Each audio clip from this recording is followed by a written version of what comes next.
भाई अस्पताल बना ही होता है रोग निवारण के लिए। अब अगर अस्पताल में पहले लिख दिया जाए कि यहाँ किसी को खांसी जुकाम बुखार कैंसर किडनी फेल ये सब ना हो फिर आप आओ, तो मजाक नहीं माना जाएगा यार ये कैसा अस्पताल है। अस्पताल का मतलब ही होता है रोगी हो जाए। तो शरणागत होता ही असमर्थ है। शरणागत कौन होता है? असमर्थ है।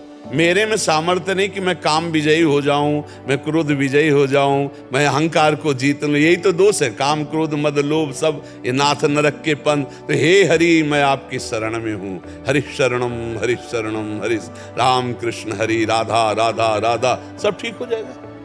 ये जितने शत्रु हैं हमारे बस के नहीं हैं।